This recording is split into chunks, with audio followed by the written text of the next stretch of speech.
Welcome to the Down South Hunting Podcast. I'm Adam Cruz, and this episode is brought to you by the OnX Hunt App. It is by and far the best app that you could possibly have on your phone, on your mobile device, or on your computer to try to find new properties to hunt, to understand who owns what properties, and honestly just different tools that you can use. Say like the area shape map. I use that thing all the time to identify places whether I want to scout, whether I want to narrow down places to hunt, different types of waypoints. If you want to mark rub lines, scrapes, buck beds, whatever it might be, the OnX Hunt app can do it for you. I highly recommend it. If you haven't tried it, go sign up for the 7-day free trial. Also, this episode is brought to you by huntinggeardeals.com.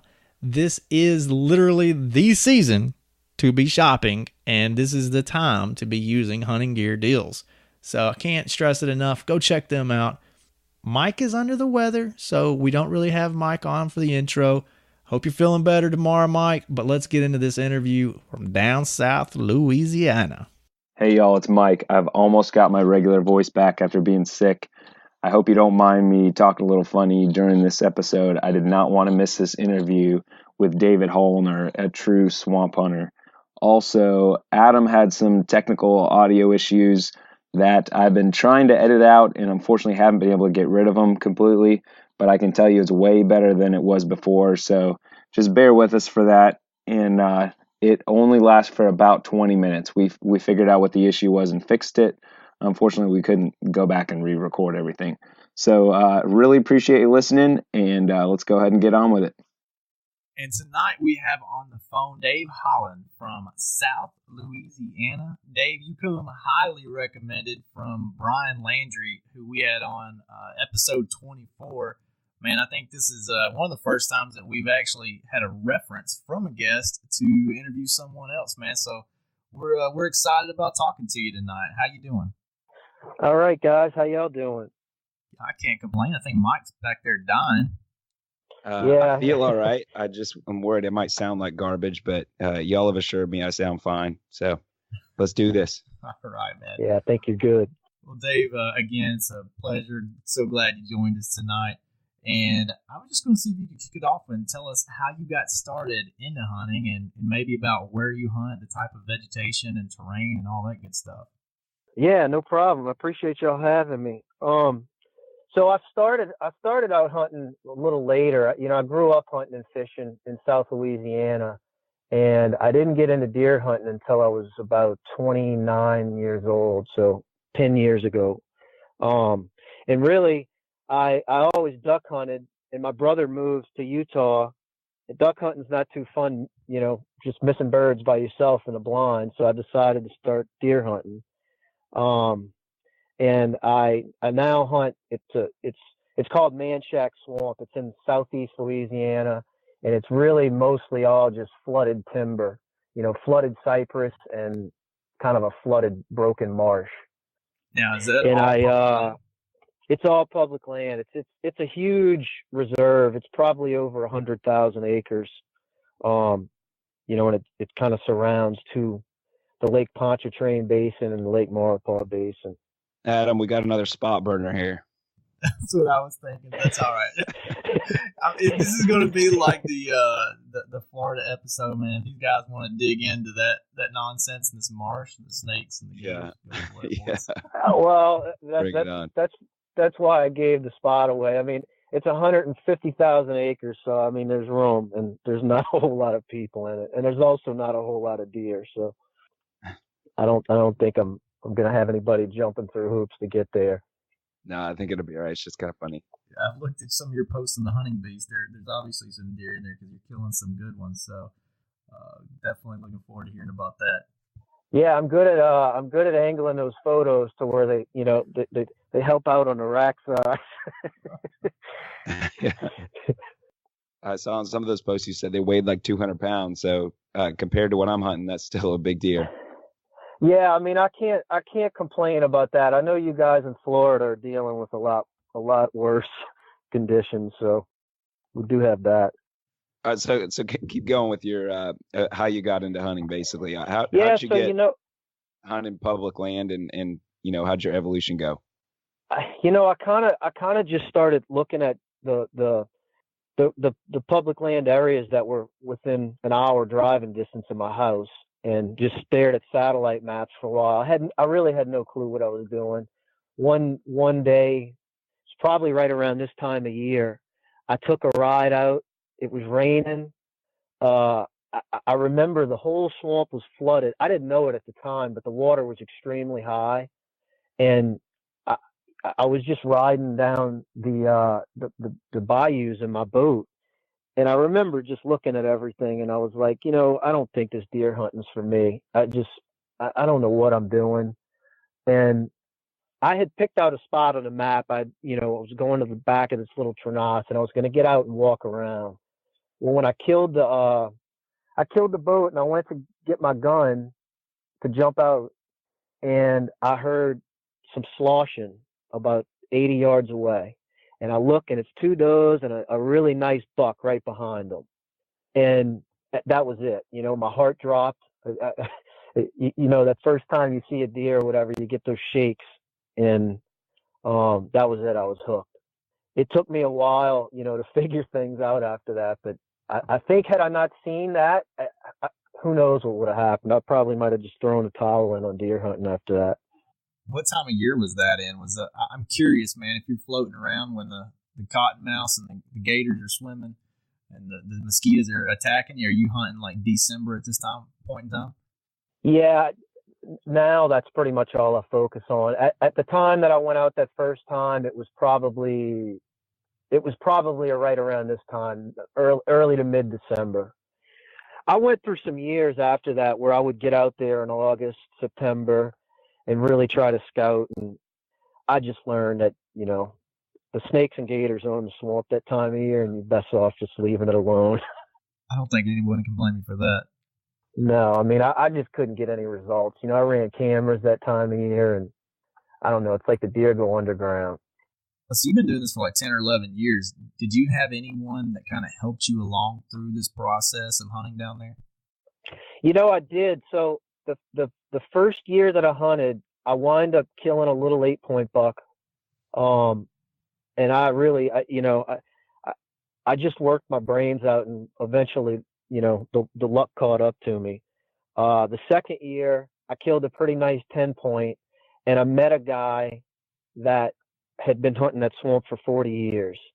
And when I told him what I was doing, I was walking in 3/4 of a mile through the swamp, and he's like, come spend a day or two with me, and I'll show you some easier methods, And this guy had a wall. There were 3 or 4 guys that were hunting back there, and they had a wall of, really nice deer, 140 to 160 class deer. So yeah, he just showed me ways to access the swamp with a, like a small, are you guys familiar with a pirogue? It's like a little small canoe. Yeah. So he showed me, he showed me some ways to access it and to cut trails through the swamp. So it made it a lot easier to get around in there. So is that something you had to go out and you had to buy at that point, or is that something you had because of duck hunting? I did. I had one.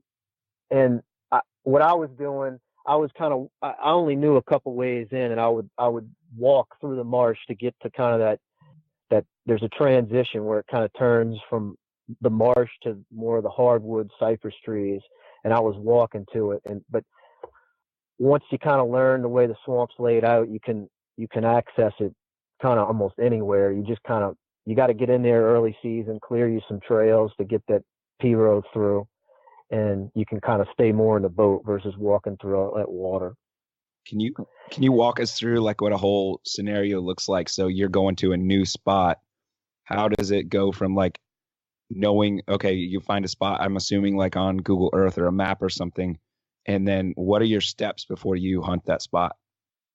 So what I usually do, I've it's changed over the years because I've had to switch locations, but initially I was looking for any type of terrain changes in the swamp, where it changes from marsh to to hardwoods, and if there's trenasses that run through those areas, for some reason the deer seem to travel along those trenasses.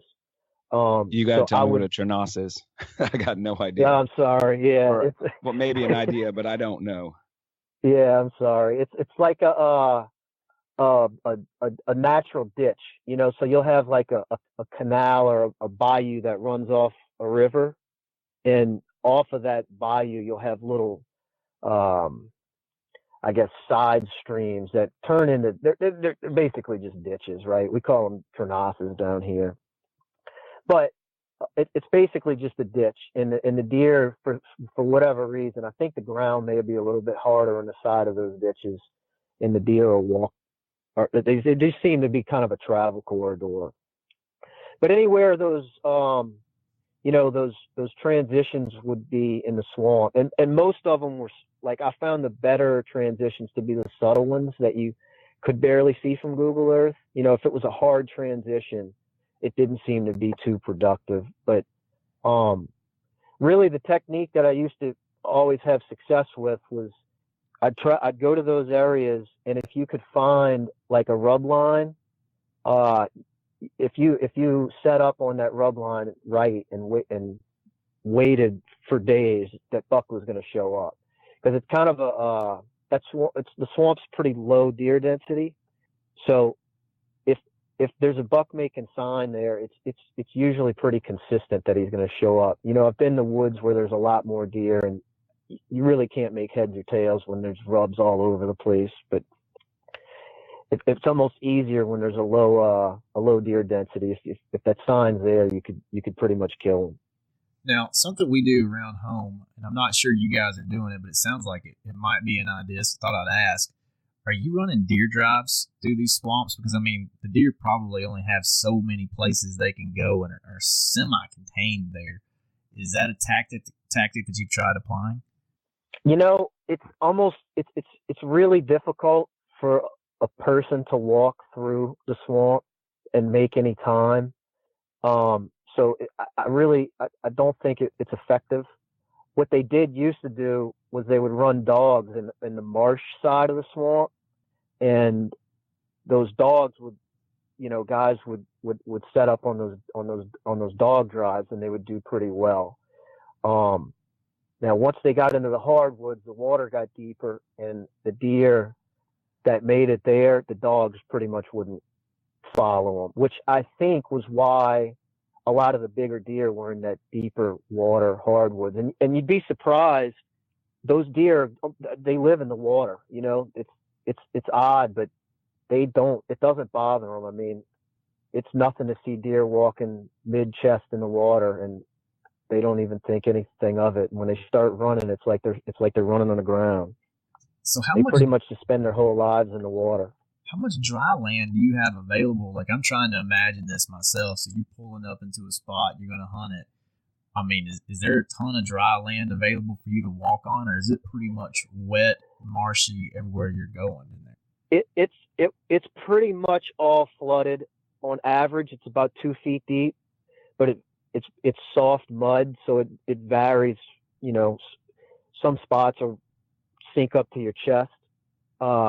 It's rare to have anything less than 1.5 feet. What they do have, though, and this is what saves the deer, is those big cypress trees will have a mound of dirt sticking out the ground, and it might be 3 to 6 feet in diameter, and so it gives them endless opportunity to bed on those mounds, right? Mm-hmm. There's thousands and thousands of trees, so there's thousands and thousands of mounds. So they have thousands of bedding areas. They do. It makes it hard. It makes it hard to pinpoint the bedding areas. How far away are you able to get away from your boat or your P-row? So, the spot that I used to hunt was really all flooded cypress. I would pretty much take my boat up to the tree that I was going to climb, and I would typically go back, 3-4 miles in the boat, and I'd get straight to the tree I was going to climb. That was ideal. Sometimes I'd have to walk 50 yards. It was really difficult to to walk extensive distances through that kind of stuff. I mean, when I first started and I didn't know any better, I'd look at the map and I had found a spot that I really liked, and I thought, it's a mile and a half in. Well, I think I can make it. And I made that walk to that spot, and it took me about 6 hours to get there. And once I got, because it was a ridge right in the middle of the swamp, which is a gold mine. But I pretty much got there and looked around, and I was like, well, I guess I'll go back, because it's not like I can come back here and hunt, right? Yeah. What are you going to drag something out? Yeah. Yeah, but I've kind of evolved what I've done over time. Now I try to find access points via ditches, and take my P-row through the ditch, and then if I got to walk a couple hundred yards, that's not that big of a deal. So how often do you think a deer can see your boat from your tree? And does that bother them? Yeah, if they see, I have had deer come by and see the boat, and they know it's not supposed to be there. Like those that I wasn't going to shoot or something. But typically, by the time they can see the boat, I really don't bow hunt back there. I have a gun, so if they get within, they're not going to see the boat 80 yards away. I can't even usually see the deer until they're 40 or 50 yards away. It's pretty thick. So you sent us a video showing some access, and you were actually taking a motorboat. I've been sitting here trying to remember the name of it. It's the name of the engine. I'm trying to think of it's a mud something. But anyway, I'm guessing you got a little John boat with one of those on there, and you're hauling your P-row with you. Is that typical? Yeah, that's typically what I do now. I take a flatboat, and it's called a Go Devil motor.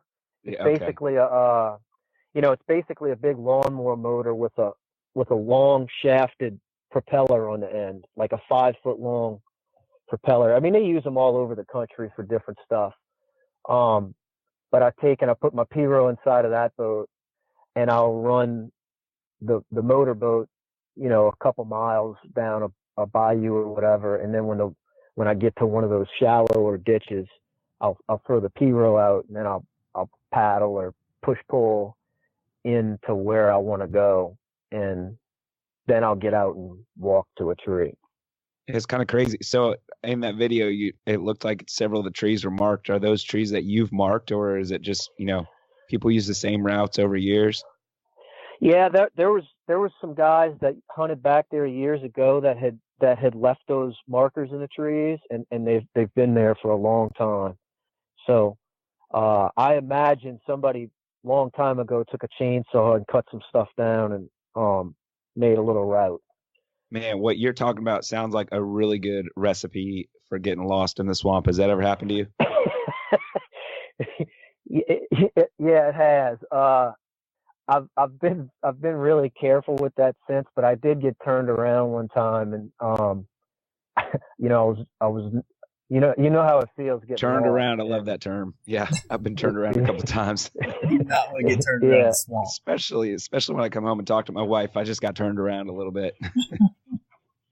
Yeah, and the thing about those swamps is you can know where you're at. If you don't get back to that ditch that you accessed to get there, you really can't just walk back. You know what I mean? It's not like you can take a straight line. You have to go back down that ditch, or else you're going to be in a bind. And that's what happened to me. And my GPS had fallen in the water that day, and I thought I was fine, but like you said, I got turned around, and man, I was nervous. It was getting dark. I knew if I didn't find that ditch again, I was going to be spending the night back there, and it was cold. And I eventually found it right before dark, and I got out. And ever since that day, I made sure for a long time that I had 2 sets of electronics on me in case something went south. Yeah, man, that's crazy. I want to transition a little bit, sticking to the swamp theme, though. What's some primary food sources that your deer are feeding on this time of year back in that swamp? They eat almost everything back there. So much so that I really have never been able to rely on food sources. But they really like these. They call them like dollar lilies. It's a little green lily that grows, and you guys probably have them in Florida, but they grow in the water, and they have a little onion ball on the bottom of them. They really like those, but I've seen them eat everything. I've seen them eat the leaves of those wax myrtle trees, grass in general. I've seen them eat that green moss that grows on the side of cypress trees. They pretty much just eat whatever they can get back there. That's crazy to me. They get to be 200 pounds eating garbage like that. Yeah, and I think that's partially why a lot of times it's tough you could find a mature deer, but it's tough to find one with the headgear. And they do have them, like it's depending on the area and its odds. I've found that the hardwoods seem to have a lot bigger racks than the deer that are in the marshier areas. And it might be only 2 mile difference, but I haven't figured out why that is, but so they do get the body I kind of want to size. stick to the theme of where you're hunting, but I also want to ask, are you traveling out of state often to hunt? I know back in, I think it was 2017, you went to Missouri. Was that your first trip out of state? No, that was my second trip, and I've struck out on both attempts so far. But we had a bad storm here a few years ago, and it really put a hurting on the deer herd. And I've kind of come to the conclusion that I'm never going to kill that monster that I'm looking for here. So I'm trying to get out of state on a regular basis now. So I know one thing is you sent us some threads from the Hunting Beast where you'd post some of your successes. Could you kind of tell us how you got into that and what you learned there and how that changed your hunting? Yeah, like when I found the beast, right? Right.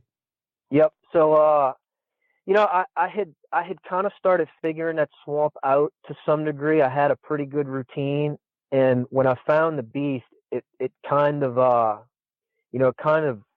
it put some things in perspective for me, like kind of, I guess, piece together a few pieces of the puzzle that I wasn't really aware of. So I kind of changed tactics a little bit, and I started realizing what bend areas looked like. And I killed a few deer. Like the first year that I found it, I think I killed 2 bucks, and one of them was the biggest that I've killed yet. And that first deer, I think I believe that deer was bedded down probably 80 yards from where I had climbed that tree.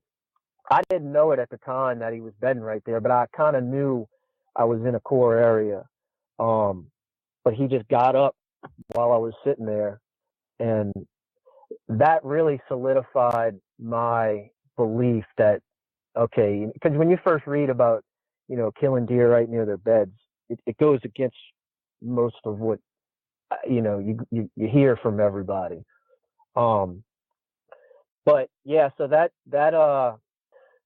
put me on fire with finding bedding areas for probably the next 2 years, where that was really all I focused on. And the next couple of deer that I killed were really tied to that. They were still kind of tied to hunting rub lines and things like that, but I was able to hone in a little closer and get on what I thought were pretty good bedding areas, and I had some success. But it kind of was short-lived because we got hit with a really bad storm, and I had to I think we had like a 90% deer mortality in the swamp that I was hunting. So I had to and I got lucky with that. Those 2 years that I killed those deer was right after the storm, but I think it was some of the older deer that had survived, and after that it got really hard. It was, nobody was seeing any deer. So I kind of relocated. It's the same swamp. It's 10 miles down the road, but it's a different terrain. It's more of a marsh, a broken marsh terrain. And by that time I was really all in. I was, strictly trying to find beds, hunting right close to the beds, hunting one hunt per bed. And I struggled. I mean, I was seeing some deer, but it wasn't coming together for me. And I went a year or two without shooting a buck in that swamp. I saw some small deer, but it really just had me pounding my head against the wall because I couldn't get it together. And it was a couple things. I think the reality of the South, it makes it a little harder trying to find enough buck beds to make it, to give you that success rate, and I think even on the beast, you'll read the hardest terrain is that featureless, endless woods where they can really bed wherever. So I really had to kind of go back to some of the tactics that I was using before and kind of combine the two. And the last couple of years, that's been working out well for me. But knowing the beast, the bedding tactics, it really has helped a lot. Yeah, I kind of found the same thing with the beast. Is when I first found it, I was really excited about it. And basically all I did scouting for the next couple years was I was basically looking for buck bedding, a lot like, what a lot of the guys down there talk about a lot. And I just, in the South, I found a real hard time finding individual beds. So I've kind of had to take those tactics, which I don't doubt what they're doing at all. I fully believe that that's very effective, but I've kind of had to adapt it to my areas where I'm not so much looking for like the individual bed.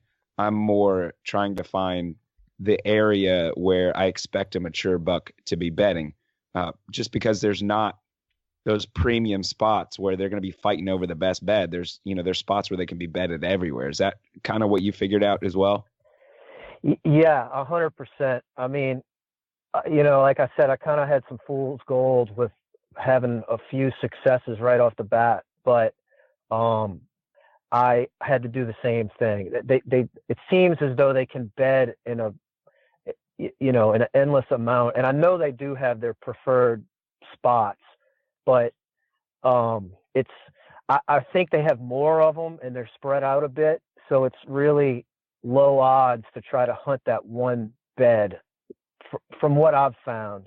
And so what I've started doing is I look for I still try to find what starts making me give indication that it's a buck's core area, and I like to find maybe where there's some doe bedding, and I like to get on the edge of what would look like that buck's core area where I can catch those bucks kind of traveling between their bedding areas or to doe areas, which, I mean, that's really close to what a lot of those guys are doing too, Now, Dave, in 2013, I read a post where you actually killed a buck in his core area, and it sounded like a lot of those beds were in this really specific small spot. Could you kind of walk us through that hunt and what that looked like using beast tactics?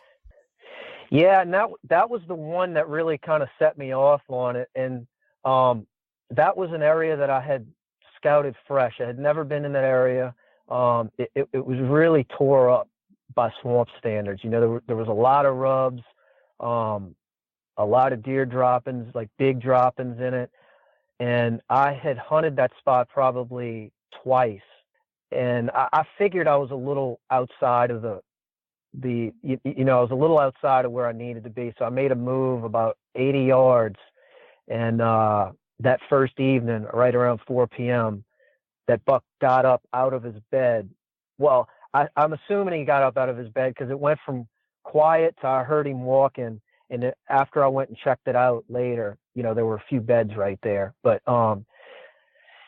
there was probably 7 or 8 beds that he was using within 200 yards. It appeared to me that deer was not moving much at all. He was locked down in that one little area, and it worked out perfect for me because the hunt that I was there, he was there. So, I mean, that was awesome. after that happened, I was all in on the beef tactics. How old do you think that deer was? Did you ever age I it? think that deer was old. Yeah, no, I've looked at those deer in a swamp. It's really hard to age them after they get to be 3 because they don't wear they don't have nuts or any sand to grind their teeth down, so they don't wear much. But just comparing his teeth to all the other deer that I've killed and other older deer that I've seen killed, I think he was at least 6 or 7. I think he was probably older than that. Definitely over from 5 his years, teeth. though. Yeah, definitely. So that kind of goes along really with what, Dan preaches and a lot of the guys on that website are talking about. If you're going to use his tactics, it's really to go after these older, mature deer. And it sounds like you stumbled across one. Have you had any other deer, fall back into this same area, or is this even an area you can hunt now because of the storms? No, well, the storm has affected it, but it's an area that I've checked, and I have not had. I was actually shocked because the way it looked, it just screamed like there's going to be a deer in here every year, and there hasn't been one. I haven't checked it in a year or so, but I was checking it every year. There hasn't been one back. I don't blame you. I think I'd be there every year as well. Yeah, I need to check it this year because I know one's going to show up at some point. Well, even in 2014, I mean, you killed a couple of nice 3-year-olds that year, right? And I think you kind of made the comment that you were really wanting to start targeting those 5-year-olds. I mean, are you still finding yourself being able to come in contact with those 3-year-old deer? Yeah, I've had pretty good success with 3 and 4-year-old deer. Last year I killed it's probably a 2 or 3-year-old 6-point. He was a really big bodied deer, and a 3 or 4-year-old 10-point.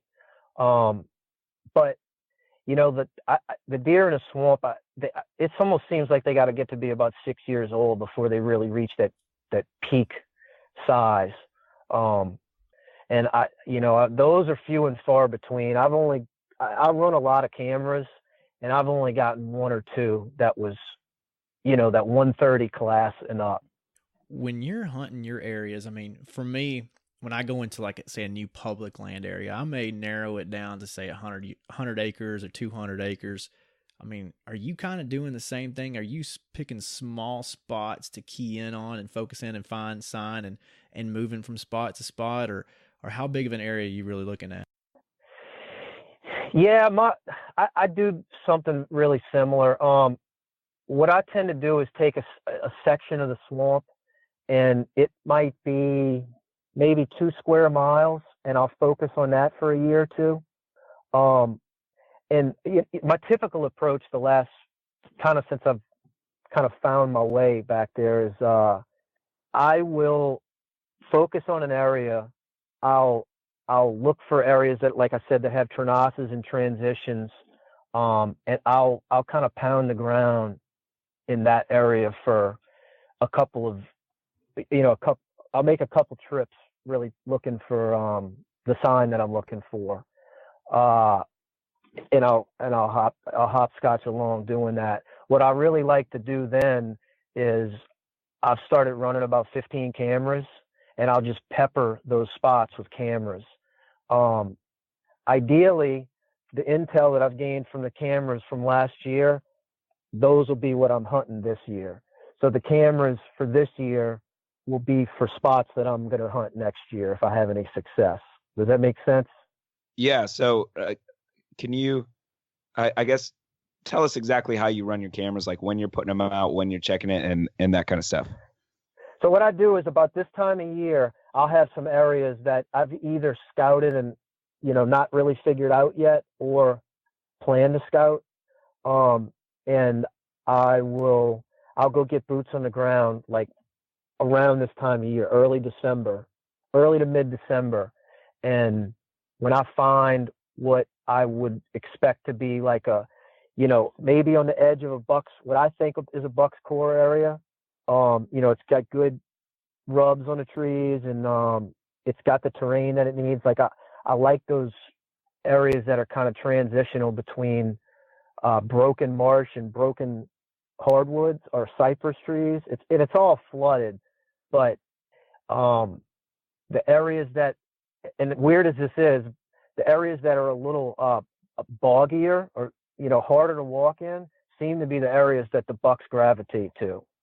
So if I get the combination of a lot of rubs on the trees, there's deer in the area, and it's kind of boggy, and I find some bedding, I'll start putting cameras out in that area. I'll look for kind of intersections where it looks like the deer are traveling from bedding area to bedding area, or from where a buck's at to where I think the does are at, and I'll put 3 to 5 cameras in that one particular area, and based on that, that'll tell me if my assumptions are right, or what bucks are in the area, or if it's a bust and I need to start over. What are you hanging those cameras on? Normally I try to find a scrape or something, but I just kind of picture your areas as like being water everywhere. I don't know what you put the camera on. Yeah, there really aren't any scrapes because of the water, but the deer tend to rub trees as if they were scrapes to some degree. So what I'll look for is, trails that are come past trees where there's some rubs in the area. And I'll try to set them on a trail that at some point the deer is probably going to walk down, because there is, like in these marshy areas, there is a lot of grass. So even though it's kind of watery, you can see where the deer have been walking. Is it like, okay, so there's low deer density, but I almost picture it as like the areas, it's a huge, vast area, but the areas that the deer would actually live in are kind of concentrated. So even though there's not a lot of deer, is it kind of easy to find where the deer actually are? Once you find them, you do tend to know you're in them. It's not easy to find where they are, though. I would say, now that I know what I'm looking for from the map, I find them easier, but you might try 9 out of 10 spots that won't have any deer in them. It's kind of, I don't want to say it's random, but you almost got to get out there and walk it before you can rule it out. It's not really intuitive from the map in most cases, because a lot of times it's either too deep, it's too poor a walking, or there's not enough cover on the ground. I don't know. There's some weird thing that a lot of times just makes it. And it could be a lot of times there's a few deer in the area, and they just hang around each other. Deer aren't real. Yeah. They're not solitude in nature. So if there's a couple, they tend to kind of hanging around together. But yeah, half the spots I go check out are just, there's nothing. So something you mentioned is you had to switch areas after basically the deer density in the area you first started was so low. Right. I don't want to be redundant here. So if this is like a lot of stuff we already talked about, then never mind. But how did you go into that new area? Like, what was your strategy? Having learned some things in the old area, you went to a brand new area. How did you approach starting to hunt that area? Yeah, well, that was a learning curve for me, because I tried to take everything I did at that other swamp and do the same thing, and it kind of, at the same time, I was also all in on the beast tactics. So I think, I basically was still looking for rub lines and things of that nature, but I think where I made a mistake was I would hunt the sign that I would find to be hot. I would hunt it once and then think, well, I either busted that buck out of there or it wasn't what I thought, and then I would move on to the next spot. And I really didn't have much success that first season or two because of that. I needed to, I really find in the swamp, you got to find those spots that are productive, and you got to hunt them. It's harder to, jumping around it hasn't worked as well for me. I've had a lot of guys that in the South here, I try to ask those guys a lot of questions that over the years have been successful. And I find a lot of them are hunting the same spots a lot of times, which I find hard to swallow, because like you mentioned, I do believe your best sit is going to be your first sit. And I do believe that those mature deer are getting where your scent is and that kind of thing. But I kind of wonder in some of these more pressured areas if they're, maybe they're more limited by where the good terrain is. So they're, sticking in there longer. Or, one thing, Mitch, I've noticed even Dan saying himself is a lot of these things are not like hard, fast rules where, every time Dan Infault, and if I guess I'll jump back quick because if you're not familiar with the Hunting Beast, it's a forum where they basically hunt individual buck beds, and probably most of the people listening to this are aware of this, but there's probably some people that aren't into it either. So the website's thehuntingbeast.com, and those guys, it's started by Dan Infault, and those guys hunt specific buck beds where they find where like a mature buck is going to be bedding, and they are hunting a specific spot because of that buck bed. So, and I've had tons of success doing it. But even Dan Infault, who, has videos and all kind of stuff on the series, every time he goes out and hunts, he's not hunting a bed where he's hunting a buck out of that bed. He just has specific areas that he knows bucks bed in this area or this spot, and he's hunting trails that come out of there, and he's getting as close as possible to those areas. But I think that's one thing when I first found out about it, I was like, well, I got to find a bed, and I got to find the tree that's 40 yards from that bed, and I got to find a way to get in that tree and wait for that buck to come out. And I couldn't get past square one. And I know there's guys that have gotten further than me, but I couldn't find that a buck bed with that looked like a mature buck bed and the exact spot and that kind of stuff. Yeah, I know what you're saying. I mean, but that's not I don't think either one of us are trying to discredit that at all. I think the Hunting Beast is an awesome resource, and you're going to learn tons about hunting there. And if you're not a member there, I think you need to be, and you need to study up on that stuff. But you also need to learn to apply it to your area. You can't take hunting the cattail swamps in Wisconsin and match it up exactly to the swamp in Florida or Tennessee or Louisiana. I think one thing though with the beast, and this is just my opinion, and I'm no beast expert, but what it really comes down to is if you're finding the bedding areas, let's say it's a doe group bedding area, and you find multiple doe group bedding areas, then you find the food sources. It's a matter of bouncing back and forth between those doe group bedding areas, say during the rut, where to hunt. Or if it's same thing with buck beds. If you're finding buck beds either during season while you're scouting or during the off season, it's going back to them, and then also correlating that to the wind, where the wind's blowing, the different thermals, and again food. So I think there's just a lot of factors there, and there's just more factors where we live than say Wisconsin and the cattail marsh, like you mentioned, Mike. Yeah, I agree with you guys, and I think something that I didn't understand in the beginning was I thought when I found that buck bed, that was what I needed. And the reality is that buck's got mini beds, and why Dan has so much success is he finds those mini beds, right? And if he doesn't kill him in this bed, he hunts him in the next bed the next day. And eventually he kills that deer because he's put the time in to find the majority of those beds, and he's just chasing him down. And for me, it was so hard for me to find that one area that when I busted him out of that area, I was done. Because the terrain was so unpredictable of how to, find where he might have moved to.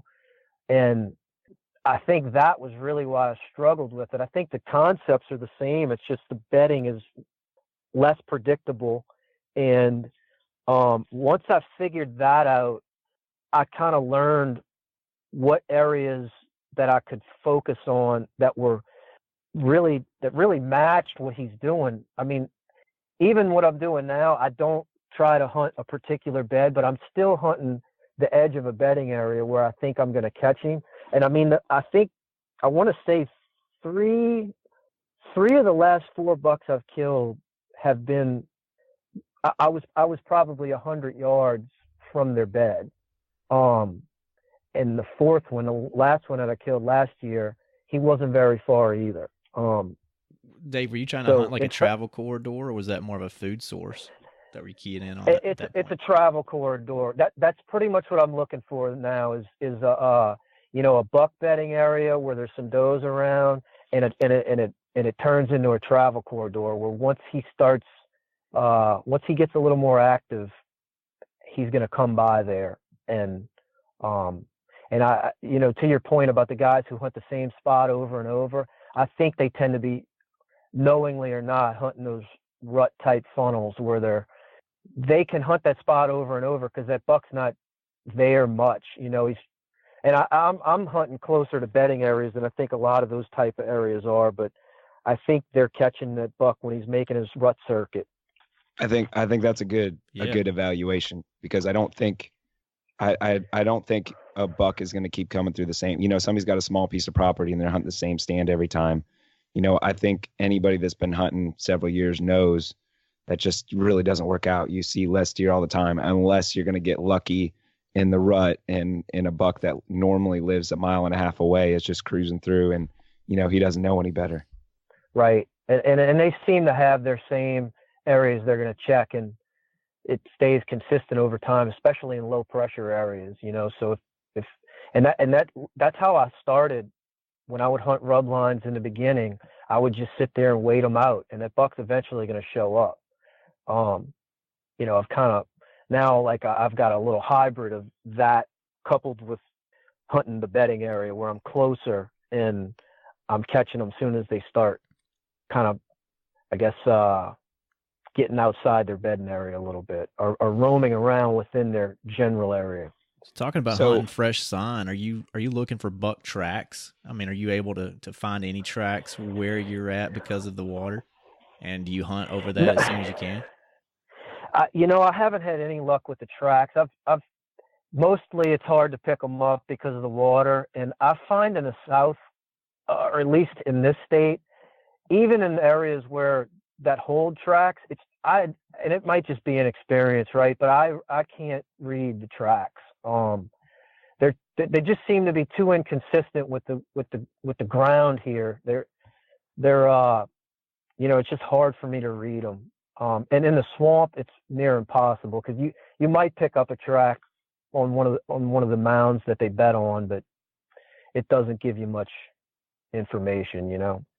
I think that's one of the hardest challenges in this area is, all the guys that you see, their tracks are a huge thing that they key on, especially as far as finding the bigger bucks. But it's something I haven't been able to incorporate. You're mostly focusing on rubs and basically deer trails is what, given your, this is a good area because I see that's the sign you're looking for. Yeah, rubs are the name of the game for me. I'll start looking for trails at some point, but it's all about the rubs for me. So how do you differentiate between a rub that's made like in the middle of the night versus the daytime, or you don't? You just kind of take a chance.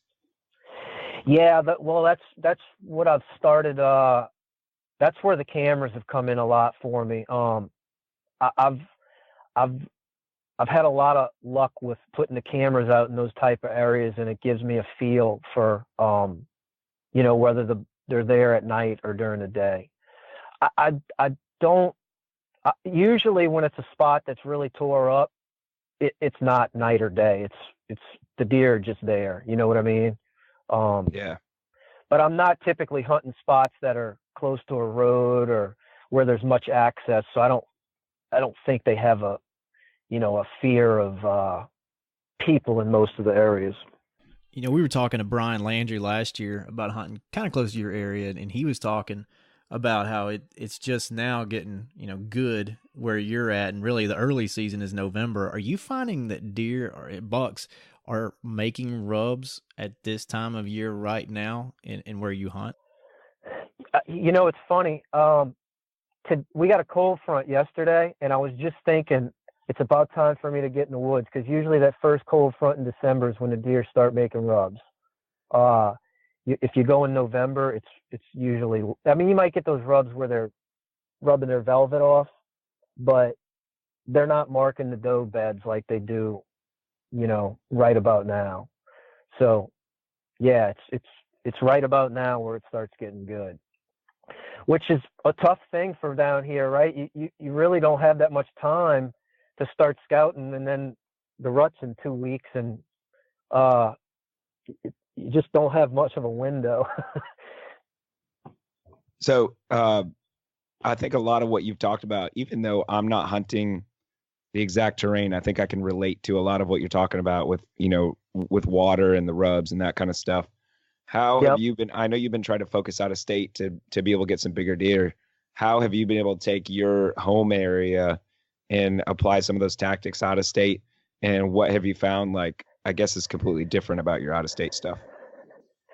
Yeah, I mean, that's I learn a lot every time I go. I mean, you see all the deer people kill out of state, and the first time you go, you think it's going to be easy, and it'll humble you. It's still deer hunting, and you got to figure out what you're doing. I mean, I've read it's similar tactics. I mean, I'm still looking. I guess I'm kind of programmed to look for rubs, so they probably mean more to me than they should. But even when I go out of state, I'm looking for the bigger rubs near thicker areas or transitions. Same thing that you read about everywhere. But I haven't been able to. I haven't been able to have success. Last year when I went to Missouri, I saw 2 deer that were. One was probably a 150 class, one was a 130, and I shot one that was probably 120, and I couldn't recover it. And those 3 deer were bigger than anything that I've ever seen in the swamp, and I was there for a week, right? So, I mean, it's yeah, that's not bad. It's just awesome. I mean, the deer, they're just awesome. They're huge. Well, before we wrap up, Dave, can you give us a kind of a rundown of what you have planned for the rest of the season? Any upcoming hunts, any out-of-state hunts? What you got going on?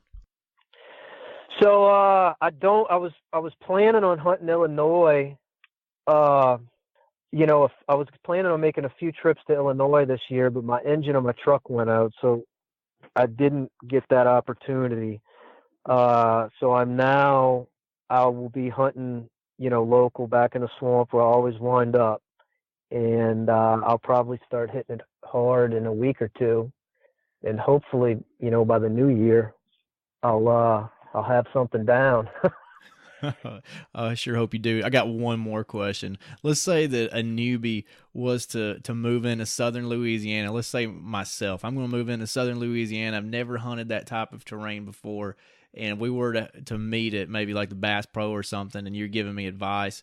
If you were telling a new guy, hey man, this is the one mistake that I see all kinds of hunters making out here in this terrain and in this type of environment, what would that mistake be?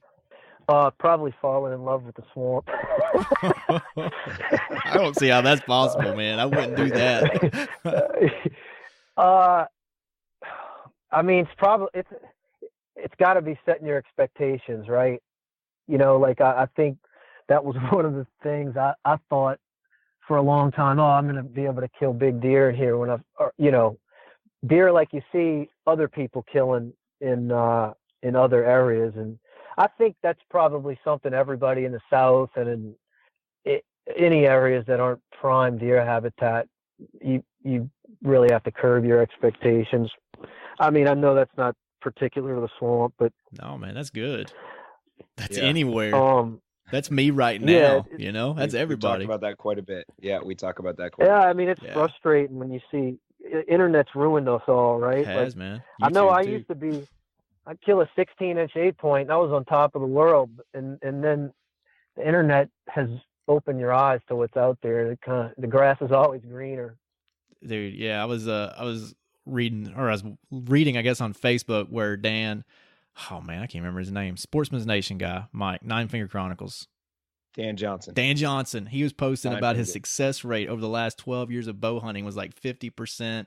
And then now, like the last 3 years, it's been 100%. And I'm like, and he was kind of down on his 50%. And I was like, come on, man. There go my Iowa boys. You running 50% and you're down on that. Golly, the expectations are just completely different. And they're killing mine. It is. Yeah. I mean, like I said, it's humbling to go up there and hunt because it's still deer hunting. And you you got to put the time in and know what you're doing. But True. when you do, it can pay off. Yeah, I can relate to It's that. all relative. Yep. So you just true. gotta hunt your own ground and hunt your own game, and don't worry about whatever everybody else is doing. Just be better than you were last year. Yeah, I mean, it's definitely true. Hey, what kind of stands do you guys use in Florida? Actually, Adam and I have been talking about this quite a bit lately. So we both started running saddles this year, and I know those have gotten popular. Yep, and I mean there are some tremendous advantages, but I until this year had been running just a climber, an API Grand Slam is what I've been using for the most parts because I got as many straight tall pine trees as you want in most areas. So I got a Lone Wolf hang on, and I just couldn't put down the climber. But I'll say this saddle is definitely a worthwhile get because one, you got tons of options for your trees. So that's a given. But what I love about it is the packability. So it makes it much easier for me to scout and hunt at the same time. And if I find a good area, I can hunt right there. And I didn't just haul my climber for a mile and a half through thick stuff to find that one spot. So I'm not giving up my climber yet. This is something Adam and I have been talking about all season, and deciding how much we're going to hunt out of what. I'm not giving my climber up, but I'm also not gonna sell my saddle either. I really like both methods. And Dave, I'm completely opposite. I'm up in Tennessee, man. I literally sold my climber a couple of weeks ago. I mean, I've hunted out of climber most of my life other than permanent sets. And a couple of years ago, I got the Lone Wolf set up with the sticks, and I really don't enjoy the climbing method of that. But once I started using a saddle, all the advantages Mike's already mentioned, I've just gravitated to it, and I haven't used my hang on except for once this year, and that was before my saddle came in. So I've been 100% saddle since I've owned it. Huh. I'm gonna have to try that because that was one thing we probably didn't talk about. But when I transitioned to the Lone Wolf from the climber, it made a huge difference. Brian Landry got me started on the lock on, and since I kind of hunt that transition scrub marsh, I've been able to hunt trees that I wasn't able to in the past, and it really opened it up for me. I think that's part of the reason I've been able to get closer to the bedding areas than I used to. But yeah, the stands have made a huge. In fact, last year I climbed a tree and a buck was actually, it was a 6-point. The first 6-point I killed was he was probably 70 yards from me, and he was bedded down, and I climbed the tree with him bedded there, and it was able, eventually he got up, and I was able to shoot him right as he got up out of his bed. And I mean, I could have never did that before, right? Like with a climber. In fact, I couldn't have did that without, he turned me on to his stick talons, and I mean, you can't climb a tree without those things quietly, and there's no way I would have got a shot without that. So that was another thing that has helped me out a lot is the stands. But I could imagine that saddle would be another improvement. Well, I'm sure you know him. If Warren Womack can hunt out of a saddle and thinks it's the right thing to do, obviously, I know you can relate to that. It'd be a good thing to try out. Yeah, I mean, that guy's a machine. Yeah, and I think it's 80, like 80 years old. He's Switched over to saddle a couple years ago. So, all you guys and gals out there who think you aren't in good enough shape or can't handle trying it out, keep in mind, Warren's obviously unique. But yeah, obviously amazing that he's able to do that. Yeah, I'm going to have to try one. Well, Dave, if a man was to try to find you on social media, would he be able to find you? And if not, how can we find you on the Hunting Beast? So my handle on the Hunting Beast is Swampbuck. I'm not on Facebook or Instagram. I keep saying I'm going to sign up, and I never have. But I'm gonna try to get around to it one of these days. But yeah, I I'm on the wouldn't worry hunting about it beast. too much. Yeah, man, it's going to change your hunting expectations thing and just keep going sideways. So don't. I think that's part of the reason I've resisted. Yeah. That's good stuff. Oh man, we're going to definitely link that to the show notes, and we truly appreciate you jumping on here and talking with us. I know I've learned a lot. I respect the heck out of you for what you do down there. Absolutely. So, man, it's unbelievable. I don't know if I could do it. So good job, man. Y'all are in the same boat. No, I appreciate y'all for having me. It was fun. You got me back in the mood of getting out there and making something happen this year. Yeah, I guess it's the beginning of December, so it's time to get out there, huh? It's time, yeah. Well, hit us up on the Hunting Beast with pictures of your kills, and we'll definitely be looking for those stories, man. Good luck to you. I sure hope to. Y'all, good luck y'all this season. All right, you too. All right, thanks a lot. Have a good night. All right, thanks a lot. You too. Bye. All right, Adam, we're out down south. We're out down south.